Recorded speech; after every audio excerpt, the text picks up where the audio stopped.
രാഹുൽ മാങ്കൂട്ടം നേരത്തെ തന്നെ youth Congress president സ്ഥാനത്ത് നിന്ന് രാജിവെച്ചു. ഈ ആരോപണത്തിൻ്റെ അടിസ്ഥാനത്തിലാണ് രാജി പ്രഖ്യാപിച്ചത്. ആ രാജി പ്രഖ്യാപനത്തോടു കൂടി തന്നെ അദ്ദേഹം തെറ്റ് ചെയ്തു എന്നുള്ളതിൻ്റെ സ്ഥിരീകരണമാണ്. തുടർന്ന് കോൺഗ്രസിനകത്തുനിന്ന് തന്നെ നിരവധി അഭിപ്രായങ്ങൾ ഇതുമായി ബന്ധപ്പെട്ടുകൊണ്ട് ഉയർന്നു വന്നിട്ടുണ്ട്. അതെല്ലാം കോൺഗ്രസ്സാണ് പരിഗണിക്കേണ്ടത്. കോൺഗ്രസിൻ്റെ നിലപാടിൻ്റെ അടിസ്ഥാനത്തിലാണ്. ഈ രാഷ്ട്രീയ പ്രവർത്തകർ പൊതുപ്രവർത്തകരെല്ലാം ആകുമ്പോൾ ഒരു പൊതു ജീവിതത്തിൽ കാത്തുസൂക്ഷിക്കേണ്ടുന്ന മാന്യതയുടെ ഒരു പ്രശ്നമുണ്ട്. അത് കാത്തുസൂക്ഷിക്കുക എന്നുള്ളത് സമൂഹം പ്രതീക്ഷിക്കുന്നതാണ്. എന്നാൽ രാഹുൽ മാങ്കൂട്ടത്തിൻ്റെ പ്രതികരണങ്ങൾ ഓരോന്ന് ശ്രദ്ധിച്ചു കഴിഞ്ഞാൽ അദ്ദേഹം കൂടുതൽ കൂടുതൽ ധിക്കാരപരമായ നടപടികളിലേക്ക് പോകുന്നു. ജനങ്ങളെ അവഹേളിക്കുന്നു, ജനങ്ങളെ അപമാനിക്കുന്നു, ജനങ്ങളെ പരിഹസിക്കുന്നു. ഈ നിലപാടാണ് അദ്ദേഹം തുടർന്നുകൊണ്ടിരിക്കുന്നത്. അത്തരത്തിലൊരു സന്ദർഭത്തിലാണ് അദ്ദേഹത്തിൻ്റെ രാജി ആവശ്യപ്പെടുന്നത്. പല കോണുകളിൽ നിന്നും രാജി ആവശ്യപ്പെട്ടിട്ടുണ്ട്. പിന്നീട് ഈ കാര്യത്തിൽ തീരുമാനമെടുക്കേണ്ടത് കോൺഗ്രസ്സാണ്. കോൺഗ്രസിൻ്റെ തീരുമാനം ഒരു ധാർമ്മികതയുടെ പ്രശ്നമാണ് ഉയർത്തുന്നത്. ധാർമ്മികമായ മൂല്യങ്ങൾ ഉയർത്തിപ്പിടിക്കുന്നുണ്ട് എങ്കിൽ കോൺഗ്രസ്സാണ് ഈ കാര്യത്തിൽ ഉറച്ച നിലപാടെടുക്കേണ്ടത്. അതാണ് ഈ കാര്യത്തിലുള്ള പ്രശ്നം. അതുകൊണ്ട് ഇതൊക്കെ ജനങ്ങളുടെ മുമ്പിൽ വരുന്ന പ്രശ്നമാണിത്. തീർച്ചയായും ജനങ്ങളുടെ പ്രതികരണം ഇതിനകം തന്നെ കേരളം കണ്ടു കഴിഞ്ഞിട്ടുണ്ട്.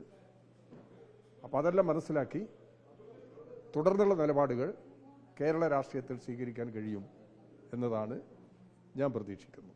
ഉപതെരഞ്ഞെടുപ്പിനെ ഭയന്നിട്ടാണ് ഇത്തരത്തിലൊരു നടപടി കോൺഗ്രസിൽ എത്തിയത്. അതായത് രാജി ആവശ്യം വനിതാ നേതാക്കളടക്കം വളരെ ശക്തമായി ഉന്നയിച്ചതാണ്.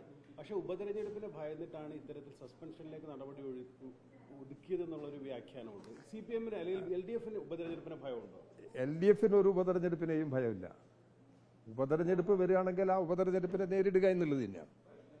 അത് ഈ തെറ്റിന് പരിഹാരമാവുന്നില്ല. അതുകൊണ്ട് അത്തരമൊരു വ്യാഖ്യാനം നടത്തുന്നത് ശരിയല്ല എന്നുള്ളതാണ് എൻ്റെ അഭിപ്രായം. ഒരു സാഹചര്യത്തിലും ഉപതെരഞ്ഞെടുപ്പിനെ ഭയപ്പെടുക എന്ന നിലപാട് ഇടതുപക്ഷ ജനാധിപത്യ മുന്നണി സ്വീകരിച്ചിട്ടില്ല.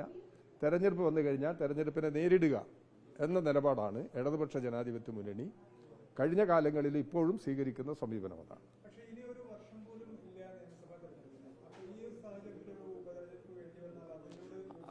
ഇത് ഈ ഉപതെരഞ്ഞെടുപ്പ് ബോധപൂർവ്വം ഉണ്ടാക്കി തീർക്കല്ലോ.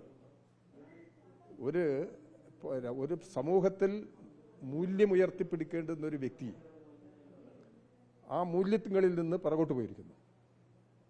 ജനങ്ങൾക്ക് ഒരു കാരണവശാലും അംഗീകരിക്കാൻ കഴിയാത്ത നിലപാടിലേക്ക് അദ്ദേഹം എത്തിച്ചേർന്നിരിക്കുന്ന ഒരു നിയമസഭാ സാമാജികൻ. അപ്പോൾ സാധാരണ നിലയിൽ അത്തരമൊരു പദവിയോട് എന്ത് നിലപാട്? ഞങ്ങൾ സ്വീകരിക്കുന്ന നിലപാട് ഈ പദവിക്ക് പ്രാധാന്യം നൽകണം. അല്ലെങ്കിൽ ഇദ്ദേഹം തെറ്റ് സമ്മതിക്കരുത്. രാഹുൽ മാങ്കൂട്ടം വാചകത്തിൽ തെറ്റ് സമ്മതിച്ചോ ഇല്ലയോ എന്നുള്ളതല്ല പ്രശ്നം. യൂത്ത് കോൺഗ്രസിന്റെ പ്രസിഡന്റ് സ്ഥാനം രാജിവെച്ചതോടുകൂടി അദ്ദേഹം തെറ്റുകാരനാണെന്ന് സ്ഥിരീകരിക്കപ്പെട്ടിട്ടുണ്ട്. അങ്ങനെയുള്ള ഒരാളോട് കോൺഗ്രസിന്റെ നിലപാടെന്ത്? അതാണ് പ്രശ്നം.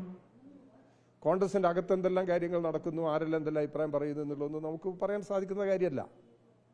പക്ഷെ കോൺഗ്രസിനകത്ത് താങ്കൾ തന്നെ നേരത്തെ ചൂണ്ടിക്കാണിച്ചു, കോൺഗ്രസിനകത്ത് തന്നെ ഉയർന്നു വന്നിട്ടുള്ള ശക്തമായ അഭിപ്രായങ്ങളുണ്ട്. അഭിപ്രായങ്ങൾ കോൺഗ്രസിന്റെ നേതൃത്വമല്ലേ പരിഗണിക്കേണ്ടത്. കോൺഗ്രസിന്റെ നേതൃത്വം പരിഗണിച്ചുകൊണ്ടുള്ള ഒരു നിലപാടിലേക്ക് കാര്യങ്ങൾ എത്തണം. കോൺഗ്രസിന്റെ നിലപാട് അവരുടെ മൂല്യച്യുതി സമൂഹത്തിൽ സ്ഥിരീകരിക്കപ്പെടുന്നതാണ്. കോൺഗ്രസിന് ഒരു തരത്തിലും കേരളത്തിൽ ഭാവി ഇല്ല എന്ന് വ്യക്തമാക്കുന്ന നിലപാടാണ് ഈ സമീപനത്തോടെ വന്നു ചേർന്നിരിക്കുന്നത്. പക്ഷേ ഇതിലൊരു വിമർശനമായിട്ട് കോൺഗ്രസ് അടക്കം പറയുന്നത് മുകേഷ് അടക്കമുള്ള ഇടതു നേതാക്കളുടെ കാര്യത്തിൽ ഈ ഒരു നിലപാടല്ല പാർട്ടിയും മുന്നണിയും സ്വീകരിച്ചത്.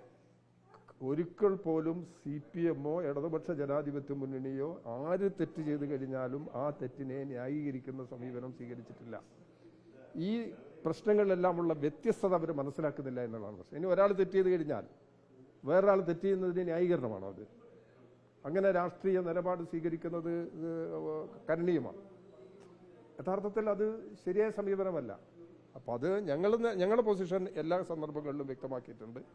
CPM-ന്റെ സംസ്ഥാന സെക്രട്ടറി ഈ ഇത്തരം പ്രശ്നങ്ങളോടുള്ള പാർട്ടിയുടെ നിലപാടും ഒരു അർത്ഥശങ്കയ്ക്കും ഇടയില്ലാത്ത നിലയിൽ വ്യക്തമാക്കിയിട്ടുണ്ട്. ഈ യൂത്ത് കോൺഗ്രസിന്റെ ചില വാട്സപ്പ് ചാറ്റുകൾ പുറത്തുന്നുണ്ട്. അതിൻ്റെ അകത്ത് പറയുന്നത് ഈ PT തോമസിന്റെ ഭാര്യയായ ഉമാ തോമസിനെ പോലും വ്യക്തിപരമായി അധിക്ഷേപിക്കുന്ന രീതിയിലുള്ള കാര്യങ്ങളാണ് യൂത്ത് കോൺഗ്രസിന്റെ വാട്സപ്പ് ഗ്രൂപ്പിൽ വരുന്നത്. അത് വേറെ ഗൗരവമായ കാര്യമല്ല. ഗൗരവമായ കാര്യം തന്നെയാണത്. യഥാർത്ഥത്തിൽ കൂടെ നിൽക്കുന്നവർക്ക് പോലും സംരക്ഷണമില്ല. എന്ത് വൃത്തികേടിൻ്റെയും ആ വൃത്തികേടിനെ ന്യായീകരിക്കുകയും അംഗീകരിക്കുകയും ചെയ്യുന്ന നേതൃത്വമുണ്ടായാൽ ഇതിനേക്കാൾ അപകടകരമായ നിലപാട് സ്വീകരിക്കും. കോൺഗ്രസിനെ ബാധിച്ചു കഴിഞ്ഞിട്ടുള്ള ഏറ്റവും ഗുരുതരമായ പ്രശ്നമാണിത്. അവിടെ നേതൃത്വം തന്നെയാണ് ഈ കാര്യങ്ങളെക്കുറിച്ച് പരിശോധിക്കേണ്ടത്. തുടർന്നുള്ള നിലപാട് എന്ത് എന്നുള്ളതും അവർ തന്നെയാണ് വ്യക്തമാക്കേണ്ടത്.